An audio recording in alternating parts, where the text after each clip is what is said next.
So in this video, we're going to take a look at how to use solubility rules to predict the formation of precipitates. We're also going to write balanced molecular equations and net ionic equations. We'll observe chemical reactions and identify spectator ions that were in the reaction as well.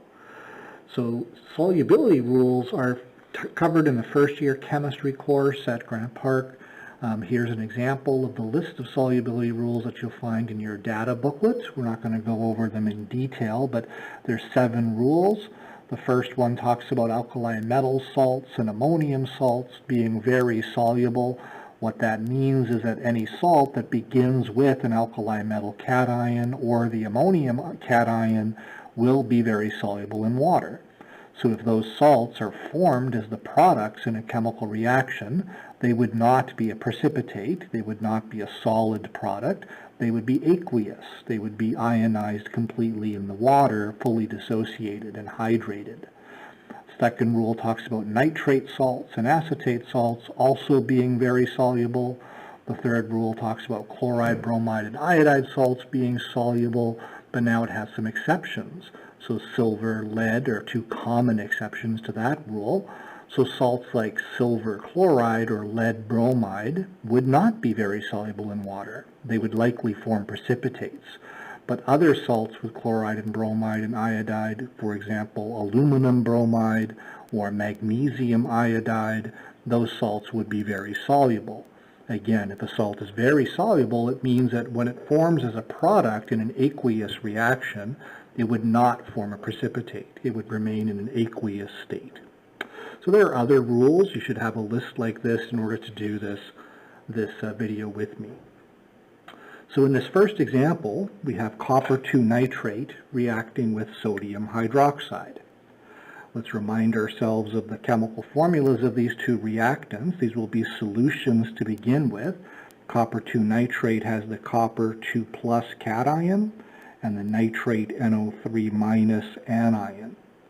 Sodium hydroxide has a sodium cation and the hydroxide OH minus anion. These formulas for ions are on page 6 in our data booklet, so feel free to rely on that if you've forgotten their charges or formulas. So to write the molecular equation, we're going to write the chemical formula for copper 2 nitrate and let it react with sodium hydroxide, and then we'll see if we can predict the products. So copper 2 nitrate would be Cu with 2 nitrate ions attached to it. It's already dissolved in water. The reactants here are dissolved to begin with, so we know it's aqueous. You could also look on your solubility rules and prove to yourself that nitrate salts are highly soluble in water. It reacts with sodium hydroxide, so NaOH. The Na and OH are +1 -1, so the formula is straightforward. This is also a solution to begin with, so it's aqueous, but of course it starts with an alkali metal, and alkali metal salts are highly soluble in water. Now, from an earlier unit on chemical reactions, you would classify this reaction as a double replacement reaction. The cations and anions are just going to trade partners. So the product would be copper 2 hydroxide, and the formula for that would be CuOH2. Copper is 2 plus and hydroxide is 1 minus. And the other product would be sodium nitrate. And sodium nitrate is +1 -1, so the formula is just NaNO3. Now, whether those products are aqueous or solid, we need to stop and think about with our solubility rules. Pause the video and see if you can predict whether or not the salts are soluble. If so, we'll label them AQ for aqueous, or if they're not very soluble, in which case we'll label them S for a solid precipitate. So the second product is the easier one to deal with because the first 2 rules of solubility rules both predict that it would be soluble, so we can say AQ. Now you don't need to look at more than one rule. The very first rule said alkali metal salts are highly soluble. We could just stop right there and say this must be soluble. The second salt that's being produced, copper 2 hydroxide, there is no rule that applies to copper salts. but we did have a rule that applied to hydroxide salts. It predicts that hydroxide salts are usually insoluble or sparingly soluble, so they're likely to be solid, but there are some exceptions to that. Rule 1, so the alkali metal and ammonium hydroxide salts would be soluble, as well as calcium, barium, or strontium hydroxide would likely be soluble. Since copper is not one of those exceptions, this will not likely be very soluble, so it's likely to be a solid precipitate. So this product is my precipitate. PPTE is my abbreviation for precipitate. We should balance the equation. We have 2 hydroxides, so we'll put a 2 in front of the sodium hydroxide. That gives me 2 sodiums, so we'll put a 2 in front of sodium nitrate. That gives me 2 nitrates, which we have over here, 2 nitrates, and 1 copper, 1 copper. There's our balanced equation. Now the net ionic equation begins with the product, that is the precipitate. If you recall that something's aqueous species don't exist in the water like this. Copper 2 nitrate is not floating around in water as copper and 2 nitrates like that. Instead, it's fully dissociated and floating around in the water as copper 2 plus and nitrate ions separated from each other. They would be hydrated, surrounded by water molecules, but they would not be like this with 2 nitrates bonded to a copper. Similarly, sodium hydroxide would be fully dissociated in water. You'd have sodium ions floating around, and you'd have hydroxide ions floating around. Over here on the product side, sodium nitrate is aqueous also, so sodium ions and nitrate ions would be floating around separately. But copper hydroxide, copper 2 hydroxide, is a solid precipitate, so it actually does exist in the solution at the end in this form. It would be in some kind of ionic crystal lattice structure with copper and 2 hydroxides in that ratio. So we're going to write the product, copper 2 hydroxide, which was solid, in our net ionic equation. The reactants, we simply look at that product that formed, the solid precipitate, and we ask, well, what made up this product? What combined to make it? Well, there's 1 copper ion, so copper 2 plus, aqueous. That copper comes from the copper nitrate solution. It's reacting with 2 hydroxide ions, and those 2 hydroxide ions are coming from the sodium hydroxide solution. So there's my net ionic equation for this reaction. We expect that when these 2 reactants mix, we should see a precipitate, copper hydroxide. So let's try it. I've got a bottle here of copper 2 nitrate, and I've got another bottle here of sodium hydroxide. Copper 2 nitrate is a blue-colored solution. The aqueous copper 2 plus gives it a blue color. Sodium hydroxide kind of looks like water. It's a clear and transparent solution, colorless. I'm going to put a couple of drops, 2 large drops of the copper solution. There we go, on one side, and we'll put sodium hydroxide beside it. There's 2 good amounts of the 2 reactants. And now let's see what happens when those mix together. So I'll take the sodium hydroxide solution, I'll suck it up here, and I'll add it to the copper solution. And I think you can tell in the video there's some dark bluish precipitate forming there, these wisps of dark blue. That would be the precipitate that's forming. So in this reaction, we're creating copper 2 hydroxide solid, which is not very soluble in water, and it's coming out here as a precipitate. The copper ions from the copper nitrate combined with the hydroxide ions from the sodium hydroxide to make that precipitate. Now there were other ions in those solutions. There were sodium ions and there were nitrate ions. Where are they? Well, those sodium ions and nitrate ions are floating around in the solution here. They're not involved in the precipitation. You can imagine that they're floating around watching the precipitation reaction happen.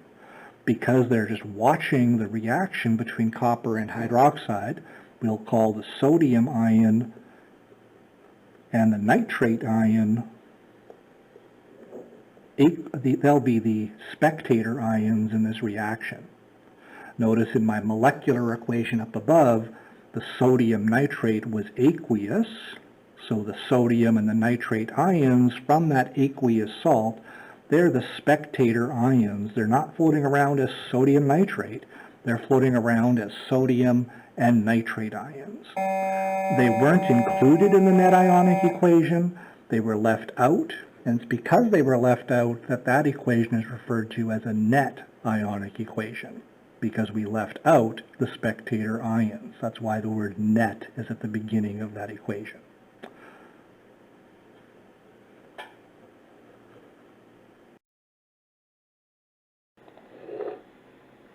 All right, so here's a second example.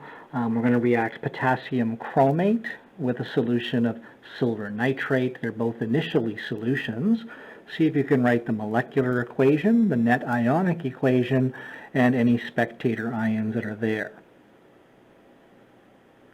So potassium, you may remember, has a charge of +1. Chromate is a complex ion with a charge of 2 negative, CrO4 2 negative. Silver has a charge of +1, Ag positive, and nitrate is NO3 negative. So to write the formulas of the two reactants, potassium chromate would be K2CrO4. It's a solution, so it starts off aqueous. You could also argue that it begins with an alkali metal, and alkali metal salts are highly soluble. That's why it's aqueous. It's reacting with silver nitrate solution, so plus AgNO3. It's also aqueous because it starts off as a solution, but you could argue by our second solubility rule that nitrate salts are highly soluble. That's also why it's soluble. Now this is a double replacement reaction, so the potassium will grab the nitrate ion, K plus and NO3 minus will give me potassium nitrate, KNO3, and the other product would be silver chromate. Silver is +1 and chromate is 2 negative, so that would be Ag2CrO4, silver chromate. Now use your solubility rules, pause the video and predict whether the products are soluble, aqueous, or whether they're not very soluble, solid precipitate. So potassium nitrate, by the rule for alkali metal salts or the rule for nitrate salts, is highly soluble in water, so we'll put AQ beside that. Silver chromate, we have a rule that talks about chromate salts, and it says they're usually insoluble. There are some exceptions to that, but silver is not one of the exceptions, so we predict silver chromate should be our precipitate, PPTE for precipitate. Now let's balance the equation. We have two silvers. We'll put a 2 in front of silver nitrate. We'll put a 2 in front of potassium nitrate, and now that's balanced. Pause the equation and see if you can do the net ionic equation. Since silver chromate is precipitating, that's the product of our net ionic equation, Ag2CrO4 solid. And to create that, we needed 2 silver cations, 2 silvers. Those would be aqueous, and those come from the silver nitrate aqueous solution. And they are reacting with 1 chromate ion, CrO4 2 negative, which is also aqueous. It's coming from the potassium chromate solution.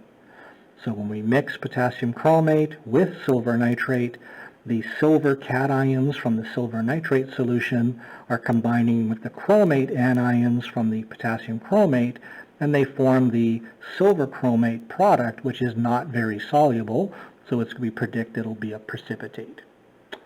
The ions that are not involved in the reaction, that would be the potassium ions and the nitrate ions. Those are not part of the products here, so we'll write K plus aqueous and NO3 minus aqueous as our spectator ions. Now let's see the reaction. Potassium chromate is a yellowish, little bit of orange color in there with a bit of dichromate maybe, but we'll put a good drop of the the potassium chromate solution. And beside that, I'll put some silver nitrate. Now, silver nitrate, you have to be a little bit careful not to get this on your skin. When you get it on your skin, silver metal will precipitate, and you'll have a stain of a brownish black stain of silver on your skin for quite a while. Now there's the two solutions. The potassium chromate has its yellow color that's caused by the chromate ion. Silver nitrate is colorless. So now let's mix the two. I'll suck up the colorless solution of silver nitrate, and I'll just add it here to the, and you can see immediately a color change, and I can tell looking at it here that color change is also a precipitate. There's solid wisps of precipitate in there. So that product, silver chromate, is not only not very soluble, it's also a nice color. It's a dark red color, silver chromate. So there's the product. Now what about those potassium and nitrate ions? They're there, that we added potassium nitrate and we added potassium chromate and silver nitrate. So there's still potassium ions and there's still nitrate ions, but they're not reacting. They're simply floating around in that solution as the silver and chromate combined to make silver chromate. So potassium and nitrate are watching the reaction happen, so they are spectator ions.